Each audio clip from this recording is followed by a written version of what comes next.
की क्या बात करें, कानून है। कानून अपने हिसाब से अपने सिस्टम से काम करेगा, उसकी बहुत बारीकियां तो मुझे पता नहीं है। जी, जी। लेकिन ऐसा लगता है कि कानून अपना काम कर रहा है, लेकिन धीरे धीरे करेगा। हुँ, हुँ। जी, अब संतुष्टि की बात क्या करें यार, बच्चा चला गया, अब मैं संतुष्ट हो पाऊंगा पूरे जीवन में? जी, जी। मैं तो अपनी ज़िंदगी से ही संतुष्ट नहीं हूँ, क्या करूँ? ये बुलडोज़र की कार्रवाई होने वाली थी। 25 तारीख को ये डेट था कि यहाँ पे अगर कोई ऑब्जेक्शन नहीं करता तो बुलडोज़र चल जाएगी। लेकिन फिर उसमें ऑब्जेक्शन आता है, फिर तारीख पड़ती है, तो अब क्या हो रहा है उसमें? जी, अभी क्या हो रहा है, मैं तो कोर्ट में गया नहीं। हुँ, अब क्या हो रहा है वो न्यायालय ही जाने। और तारीख फिर 2 को पड़ी हुई है। हुँ, हुँ। जी, और बहुत विशेष जानकारी मेरे पास नहीं है कि न्यायालय में क्या हो रहा है। तो ये जैसे ऑब्जेक्शन जब गया तो ये इसकी जानकारी थी कि उनकी पत्नी कोई लालता की पत्नी ऐसा पता चल रहा है कि वही जी, लालता की पत्नी है, वही ऑब्जेक्शन की हैं, लेकिन पहले से जानकारी मुझे नहीं थी। हुँ, हुँ। मुझे लोगों ने बताया कि ऑब्जेक्शन हो चुका है। हुँ, हुँ। हाँ, 25 तारीख को शाम को पता चला। अच्छा, जी, तो कल भी डेट था 28 को, उसमें क्या कुछ हुआ था? मैं गया ही नहीं भैया। कुछ जानकारी आपको वहाँ से मिली? नहीं, 2 को फिर डेट पड़ी है और कुछ जानकारी नहीं है मुझे। अच्छा। जी। अच्छा, ये भी सुनने में आ रहा है कि आपको कहीं न कहीं से कुछ मतलब ऐसी लोग आ रहे हैं जिससे आपको खतरा महसूस हो रहा है? जी, अब देखिए भैया ना, अब किसी को आने से तो आप रोक नहीं सकते। जी। कोई भी कहेगा कि मैं जा रहा हूँ, लेकिन मुझे खतरा है, शक है मुझे, हुँ, हुँ। लेकिन मैं कन्फर्म कह भी नहीं सकता। कुछ लोग कहने वाले आते हैं कि दिक्कत है, हुँ। कोई कहानी बना भी सकता है कि यार झूठ के ही डरा दो उसको, जी, जी। कुछ न देखने जाए, वो कोर्ट कचहरी न जाए। और डरने की क्या बात है, अब तो मर ही गया हूँ। मुझे कोई ख्वाहिश नहीं अब ज़िंदा रहने की, लेकिन घर वाले नहीं जाने देते कहीं। हुँ। अभी आप लोग खुद यहीं आए थे, जी। घर वालों ने क्या कहा आपसे? उन्होंने नहीं है। उन्होंने कहा ना कि नहीं है घर पे, जी, जी। क्योंकि वो लोग पहचान नहीं रहे हैं, कौन आ रहा है, क्या कह के जा रहा है। पहले तो बहुत सारे लोग आते थे, लेकिन अब जो लोग आ रहे हैं, गिने-चुने लोग, हुँ, हुँ। उनके रिलेटिव भी आ रहे हैं। लोग पहचान के बताते हैं कि ये आपके घर पे वो जो आदमी गया था, उनका रिश्तेदार था। अच्छा। तो उन लोगों का आने का क्या मकसद है, आप खुद बताइए? इतने दिन तक कोई नहीं आया मेरे घर पे, हुँ। और सब उनके सपोर्टर हैं, उनके रिलेटिव ही सपोर्ट कर रहे हैं उनको, हुँ। रिश्तेदार ही सपोर्ट कर रहे हैं ना। उन लोग को आने का यहाँ मकसद क्या है मुझे पता नहीं भैया। मुझे लोग डरा देते हैं, मैं सीधा-साधा आदमी डर जाता हूँ। तो कोई उनके रिश्तेदार में ऐसा कोई आया था? जी, बिल्कुल आए थे ना। जी, तो क्या जी, कुछ बातें हुई? बातें यही कैसे क्या होगा, क्या करोगे, वो ऐसा हो जाएगा, उसका वैसा हो जाएगा। हुँ, हमने कहा भैया सब ऊपर वाला जानता है क्या होगा, कैसा होगा, मुझे क्या पता। इतना भविष्य जानता तो मैं अपने बेटे को बचा लेता। जी, जी। मुझे तो कुछ पता नहीं, अब क्या होगा वो भी कानून जाने, न्यायालय जाने, सरकार जाने। हमको क्या पता, हम तो बैठे हुए हैं घर पे। हुँ, हुँ। बोले नहीं आप चलो मेरे साथ में घूम के आओ, मेरी माताजी बुलाई हैं, आप चलिए मिलिए। अब बताइए इस टाइम में मेरे घर पे इतने दिन तक तो नहीं आए। जी, जी।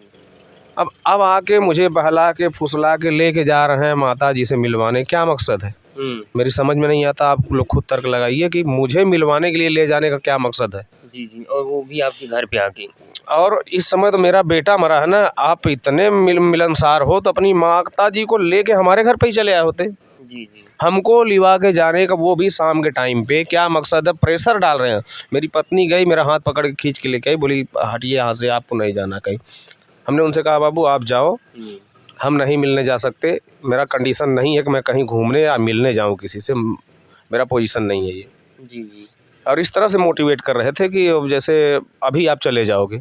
आप बात किए होते ना, हुँ, हुँ, आप खुद हुँ। सोचते कि यार चलो अच्छा इनके साथ में चलते हैं। मतलब इस प्रकार से वो बात किए कि आज कुछ होने वाला है। हाँ, तो इतना ये मोटिवेट कर रहे थे इमोशनली कि मेरे साथ में चलिए आप। अच्छा, अच्छा। जी, चलने के लिए राज़ी कर रहे थे। अच्छा, जब ये कांड हुआ था, क्या उसके पहले भी कुछ ऐसी सूचना मिली कि ऐसा कुछ होने वाला है? नहीं, पहले हुँ, सूचना नहीं थी। हुँ। मैं फ़ोन पे बात को 15 दिन पहले तो मैं गया था, उससे पहले भी ऐसा कुछ नहीं था। हुँ, हुँ। वही रास्ते की घास उस एक दिन साफ़ हुई थी, हुँ। और फिर ऐसा कुछ भी नहीं था। पहले तू-तू मैं होती थी। मेरे घर पे मुकदमा कर रखे हैं। पहले पीछे की ज़मीन मैं दे ही चुका था। मैं जानता था, जब मुझे पता चला कि ये बंजर है तो मैंने सुलहनामा दाखिल कर दिया कि भैया लेके जाओ यार, झंझट ख़त्म करो, हमको जीने दो चैन से। हुँ। छोटा-सा हमारा हँसता-खेलता परिवार, नमक रोटी खा के जी लेंगे। जब से ये रिटायर होके आए हैं, मेरे ऊपर तमाम मुकदमे लाद रखे हैं इन्होंने। हुँ। ये कच्चा मकान रिपेयर करने नहीं दिए। जी। मेरे पूरे मकान पे मुकदमा डाला है उन्होंने, हम लिखित दिखा सकते हैं। अभी भी चल रहा है? अभी नया डाला ही है उन्होंने। अच्छा। हाँ, अभी मई में मुकदमा डाला धनबाद से कि आया यहाँ से छिनैती करके मेरा पैसा ले गया है 50,000 इसी मई में। हाँ, तो ये सारी चीज़ें हैं, तो उनके दिल में तो रंजिश थी। क्या वो केस अभी भी चल रहा है जो? जी, धनबाद से जो डाले हैं अभी चल ही रहा है ना। अभी हाँ, इस ज़मीन में क्या समस्या है? इसमें इसमें भी मुकदमा कर रखा है उन्होंने कि ये सब मेरा है। पुलिस सामने कहते थे कि मेरा है, पुलिस वाले हंसते थे। हम कहते थे भाई साहब आप ही देख लो, इस तरफ मेरा दरवाज़ा है। अब बाद में इन्होंने बनाया, ये मकान 100 साल पुराना है। 50 साल मेरी उम्र होने वाली है, मुझे पता नहीं कि कब का बना है। ये बोलते हैं मेरा है, बोलते थे नहीं सब मेरा है। अच्छा। हाँ, ये सब मेरा है, ज़बरदस्ती ऐसे कहते थे। तो रंजिश थी, तू मैं होती थी, गाली गलौज भी हो जाती थी, झूठ नहीं बोलना आता मुझे। लेकिन इतनी भी रंजिश नहीं थी कि काट दिया जाए किसी को। उनके दिल में कहीं न कहीं था कि अकेला है, इसको मार दोगे तो ये टूट जाएगा, ये मर जाएगा, बच्चियां हैं, डरा धमका देंगे, घर छोड़ के भाग जाएंगी, 4-6 महीने बाद छूट के आएंगे, आराम से यही सब कुछ लेके रहेंगे। जिस प्रकार से उनके घर हथियार निकला था क्या लगता है, क्या इसके पहले भी कुछ उन्होंने ऐसा किया? भैया जिस प्रकार से हथियार उनके घर से निकला, मेरी कल्पना से परे था। मुझे उम्मीद नहीं मतलब थी। आप पड़ोस में रहते लेकिन अभी कभी जानकारी नहीं मिली? कभी नहीं। मई में ही इनका भतीजा लालमोहन यादव का लड़का असलहा लेके निकला था, उसका वीडियो अवेलेबल करवाया हमने प्रशासन को। उसकी उम्र कितनी है? उम्र तो 18 से ज़्यादा है, लेकिन मार्कशीट में कम करवा के लिखे हैं। अच्छा। तो नाबालिग में है, वो भी बाल सुधार गृह में है। तो मैं लालता से गया था मिलने कि भैया ये सब कर क्या रहे हो यार, बच्चों को तुम असलहा पकड़ा रहे हो अभी से, कल के बच्चे हैं और इनका भविष्य क्या बना रहे हो, तुम किस दिशा में भेज रहे हो? तो बोला कि तुम्हारा नहीं मालूम होगा ना, हमारा पता है सब। ऐसे भाषा में बोलता था भैया। मतलब जब से ये भी हो रहा था कि वो रिटायर जब से हो के आया है, तब से कुछ न कुछ विवाद हमेशा चलता रहा। जी, जब से रिटायर्ड होके आया, इससे पहले इतना गंदा माहौल नहीं था अपने गांव का। जब से मतलब वो यहाँ रहने लगा, जब से रहने लगे यहाँ आके, तब से समझ लीजिए कि हम लोगों का जीना दुश्वार कर रखा है। आपको मैं वो फाइल भी अवेलेबल करवाऊंगा कि कितने मुकदमे उस अकेले इंसान ने मेरे ऊपर, मेरे बीवी के ऊपर, बच्चे के ऊपर लाद रखा था पहले से। बच्चे के ऊपर भी? हाँ, उसके ऊपर भी। उसके ऊपर किस बात का? मेरा छिनैती किया है, डकैती किया है। और हम ही अकेले नहीं है पीड़ित उससे, ये पूरा मोहल्ला पीड़ित है। 21 लोग धनबाद गए थे, उसके कहने के अनुसार 4 बोलोरो में भर के 21 लोग आए थे, उसमें सबके बीवी बच्चों का, बहू का नाम है। आए यहाँ समझौता के लिए कि 20 लाख रुपए दो, जान से मार दूंगा, ये सारी चीज़ें कह के उन्होंने धनबाद से मुकदमा किया है। वो फाइल भी मैं अवेलेबल करवा दूंगा। धनबाद में मतलब ये सब चल रहा है? हाँ, वो सब धनबाद कोर्ट से किया है उन्होंने। अच्छा। तो अभी मतलब आपके ऊपर कितना केस चल रहा है? अभी उनके तरफ से कम 5 केस तो है। 5 केस? जमीन और छिनैती सब लेके? सब लेके। 2001 में भी इन्होंने छिनैती केस किया था कि धनबाद आके छीने हैं, और प्रेजेंट टाइम में भी किया है, 2 मुकदमा। इतना सब होने के बाद भी अगर उनके आदमी आ रहे हैं, आपको प्रताड़ित कर रहे हैं, क्या प्रशासन को फिर कुछ सूचना दी है आपने? नहीं भैया, मैंने सूचना नहीं दिया। मैंने कहा ना, झूठ बोलना नहीं आता। मैं ये सोचता हूँ कि क्या प्रशासन के लिए सिर्फ मैं अकेला थोड़ी पीड़ित हूँ, बहुत लोग हैं और सबके पास इतना टाइम भी नहीं है। और कुछ बोलूँगा तो प्रेजेंट टाइम में लोग यही कहेंगे कि कहानियाँ बना रहे हैं। अभी मैं बार बार यही बातें रिपीट करूँ, जाके थाने पे पर डे मैं थाने पे पहुँचूँ, तो कहीं न कहीं आपके भी दिमाग में आएगी ना कि यार अभी बैठ के कहानियाँ गढ़ रहा है। तो हमको कहानी गढ़ने की ज़रूरत नहीं है। कोई आएगा मारेगा, मैं भी मर जाऊँगा, वो कहानी अलग है। लेकिन ना मुझे शक है, डर है कि ऐसा भी हो सकता है। अभी मतलब आपको आपके परिवार जी, और मैंने एप्लीकेशन भी डाल रखा है कि मुझे या मेरे परिवार को कुछ होता है तो फला जिम्मेदार होंगे। जी, मैंने एप्लीकेशन डाल रखा है। तो डीएम और एसपी लगातार इसमें पूरे मामले को लेकर शुरू से ही संज्ञान में लिए हैं। क्या लगता है कि मैं बहुत आभारी हूँ, आप दोनों इंसान के लिए मैं बहुत आभारी हूँ। ईश्वर करे आपके बच्चे हमेशा सुखी रहें। आप लोगों ने जो रिस्पांस दिया, मुझे जो रिस्पेक्ट दी, मैंने उम्मीद नहीं किया था। हाँ, लेकिन आप लोगों ने मेरी उम्मीद से ज़्यादा मुझे किया है। मैं यही प्रार्थना करता हूँ कि हे प्रभु, दिल से इस गरीब की प्रार्थना है कि आप लोग हमेशा सदैव जहाँ रहें, आपका परिवार भरा पूरा रहे, सुखी रहे। तो क्या इस मामले को लेकर फिर एक बार आपको नहीं लगता कि जाना चाहिए डीएम सर के पास कि जो ये लोग आ रहे हैं जा रहे हैं, ऐसी बात? नहीं भैया, देखिए कुछ लॉजिक भी होना चाहिए ना, सुनी सुनाई बात पे कैसे चले जाएं, कुछ लॉजिक होना चाहिए।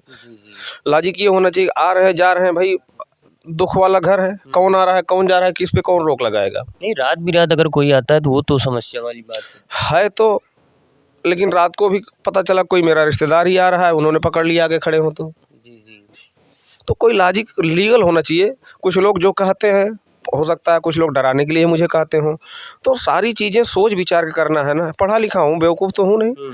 सारी चीज़ें सोच के जब मुझे वाकई लगेगा कि अब दिक्कत है तो मैं ज़रूर जाऊँगा। और आप लोगों ने, दोनों लोगों ने कहा है, कप्तान साहब ने, डीएम साहब ने, और दोनों लोग ने कहा है कि जब भी दिक्कत आपको हो बेझिझक मेरे पास चले आइएगा। आइए, आपका स्वागत है।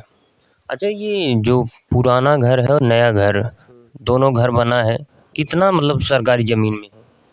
लालता का दोनों सरकारी ज़मीन में है। और ये सामने का जो ज़मीन बचा है, जो सामने बचा है वो भी बंजर है। सब सरकारी ज़मीन? सब सरकारी ज़मीन है भाई। अब पहले जो हुआ आप भूल ही जाइए, पहले की बातें बताने से कोई मतलब तो है नहीं। नहीं, अब मैं कह रहे हैं, अब जो हो रहा है भैया ना, तो अब प्रशासन है अपने हिसाब से काम करेगा। अब हमको बहुत विशेष जानकारी तो कानून की है नहीं। तो प्रशासन है, नियम है, कानून है, ऐसा नहीं है कि सुनवाई नहीं होगी। धनंजय सिंह भी आपके यहाँ आए थे, क्या कुछ उनकी बातों से आपको? जी, मैं बहुत प्रभावित हुआ उनसे मिलके। और इतने लोग आए, धनंजय सिंह जी पहले व्यक्ति ऐसे थे कि इस ढंग से मिले, उन्होंने इस ढंग से बात किया। बात सिर्फ मदद करने की नहीं होती है, बात होती है कि जैसे कोई लॉजिक चीज़ पे बात करने के लिए, कुछ जहाँ बेसिक ज़रूरतें हों वहाँ काम आने के लिए। काम से काम बात की, बाकी जी, बिल्कुल। उन्होंने आपको आर्थिक मदद भी की और उसके बाद जो भी ज़रूरत होगी उन्होंने ये भी कहा था कि जी, और उन्होंने बच्चियों से कहा है कि आपको जितना पढ़ना है, आपका कोचिंग का खर्चा, सारी चीज़ें मैं वहन करूँगा, ये मेरा वादा है। और मुझे इतना पता है कि वो कभी झूठा वादा नहीं करते।